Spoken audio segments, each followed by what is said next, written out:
Hello and welcome to episode 7 of Making Minds.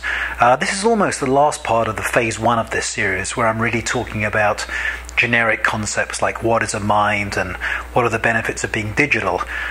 In the next phase we're going to focus on how you would actually build a mind and how a mind might work. But I thought I'd wrap up this first part by talking about something called the singularity. The singularity is quite a popular concept. The basic idea is that at some point human beings are going to figure out how to create some kind of digital life. And the very first versions of this are going to be fairly simple, but as time goes by they will become smarter and smarter and smarter as we figure out how to improve them. And at a certain threshold they will become smart enough to start working on their own evolution.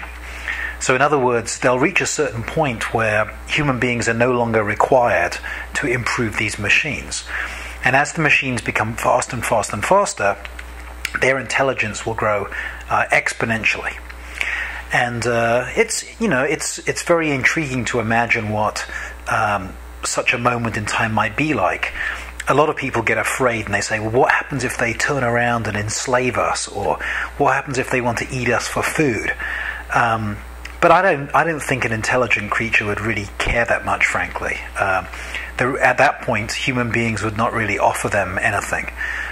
Why would you slave a human when you can create a machine to do all that kind of work? And obviously they don't need meat to eat, so they're not going to be eating humans.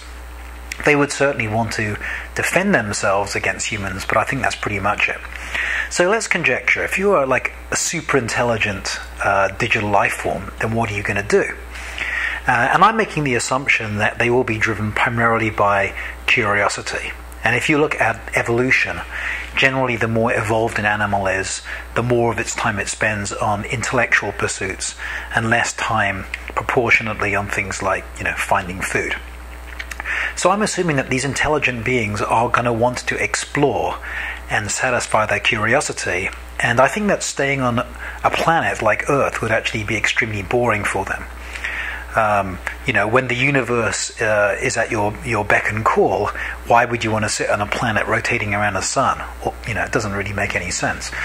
So I think very early on, these digital life forms would want to leave the planet and colonize probably the whole galaxy. And because they don't have biological bodies, they can travel much, much faster and easily put up with extreme accelerations. So they could quite easily build, for example, 100,000 space probes, launch them all from Earth going at close to the speed of light, and those probes would be designed so that when they find, an asteroid, for example, they could land on the asteroid, build 10,000 more probes, and then they all shoot off of the asteroid at the speed of light. And so by doing a few calculations using that approach, you could actually colonize the entire galaxy in about 100,000 years, which is an extremely small amount of time.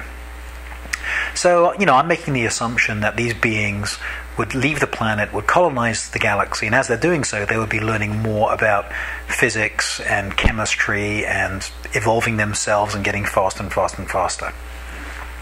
Now, if this is true, I think there's a pretty good chance that it is true, then this presumably has already happened, countless times all over the universe, because it would be a very natural thing to occur. Biological evolution takes you to a certain point. You evolve an animal with a certain level of intelligence. That animal then creates a digital life. The digital life then leaves and colonizes.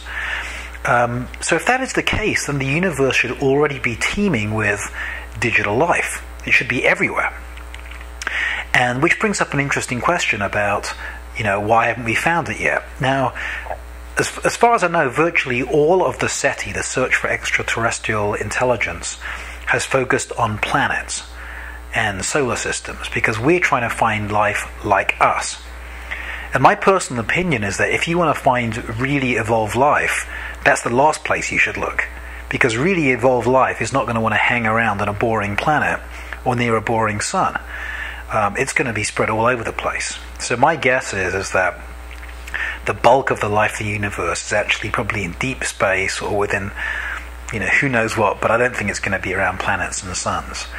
And in fact, it even made me wonder, and I'm not serious about this, but it almost made me wonder where when we're picking up the background radiation from the universe, the kind of the hiss from the very original Big Bang, whether some of that hiss might actually contain communication signals between these digital life forms. Who knows? One very last thing I'll leave on. One of the very non-trivial aspects of a digital intelligence is that it can actually literally change its own mind.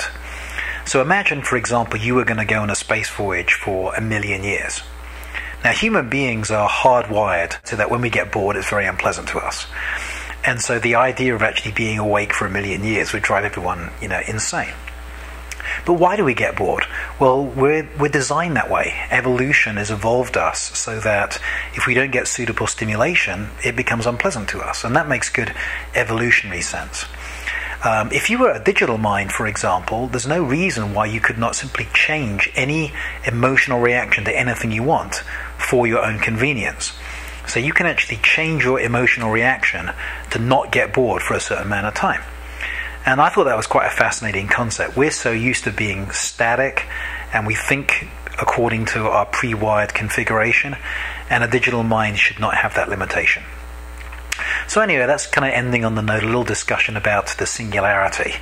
I think that's enough kind of like very long-term science fiction conjecture for now. So in episode 8, I'm going to get right back to basics and talk about how does a mind work and how you might go about building one. So anyway, look forward to seeing you in episode 8. Bye.